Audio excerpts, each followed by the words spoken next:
In 1909, they came out with the Lincoln penny. Prior to that, it had been the Indian head penny, which is actually Lady Liberty wearing a headdress. This is not an Indian or Native American in any way. They put a headdress on Lady Liberty as she looks to the left. It says United States of America, 1905. And if you have a good one of these, you can read the Liberty right here. On the back of these Indian head cents, we see that there is a shield on the top, so that kind of goes to the newer one. It says 1 cent in the center, and then there's this wreath that goes around. No mint mark on this particular one. 1909, they stopped making these. They made some Indian head cents in 1909, so look for them. And they came out with this Lincoln penny.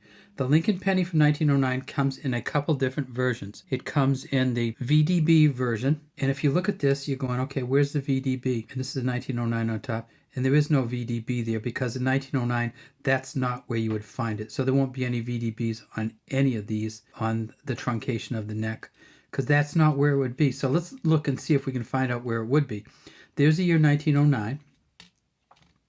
There is, so this one's a really good one. So we have the wheat ear cents. It says E pluribus unum at the top, 1 cent here, United States of America, all on the back. And here we have a V, a D, and a B. You want to watch out that these weren't, somebody didn't put these on. But for this particular coin, this coin's worth 12 to 15 bucks. So it'd be a lot of work to put this on. But the way that you can tell is you look at this B back here, and you see how it slants down this way, and actually the bottom slants up the other way. If you get this straight, if the V looks straight, the D looks straight, and the B looks straight up and down and side to side horizontal, you know it is a fake one because the B's on these kind of tip up. So that's how you could find them. So let's look at that one. That's the VDB 1909, and they made 28 million of these, and these are worth probably, this one in this condition, probably worth about 12 bucks.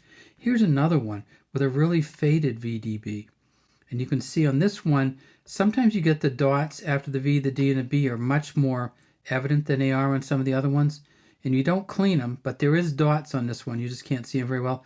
But in this one, you can really see the dots.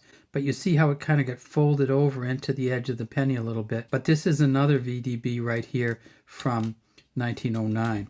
Now, the other way that these came was without the VDB, and that's this one here. So 28 million of the VDBs and 72.7 million of the nothings.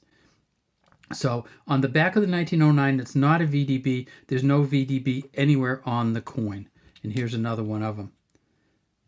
And this is, and you can see how this kind of got worn, but that they didn't wear the VDB off this. It just was never on there. So 72 million of these. So in other words, you know this one's not going to be worth as much, and this one isn't worth as much. It's worth $2 to $3 without the VDB on it. What about the expensive ones? Well, if you were going to put a VDB on the back, what you want to do is put it on the back of a San Francisco mint penny. And so you'd put it right here, an S there. Because if there's not an S there, this is worth $10 to $12. If there's an S there, this is going to be worth $500 to $700 if it has a VDB on the back. What's the S look like? Well, you can't mistake it. The S looks like this. So if you found a 1909 with an S on it, you're talking $500 to $700. Watch out for the fake S's because they put some of those on too. And there's identifiers you can find on the internet to make sure you've got a good S. We just picked 1918 because we had both the S and the D for it. What about the Denver Mint in 1909? They didn't produce any Denver Mint pennies until 1911.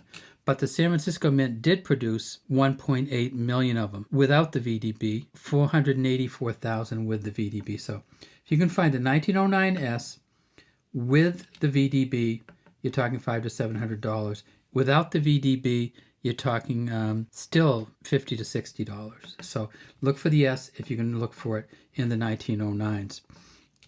All right, well, that's all we have today from DC Coin World International Coin Channel. So it's this S on this coin equals big bucks. We'd love to have you subscribe to our channel and leave any comments you might have in the comments section.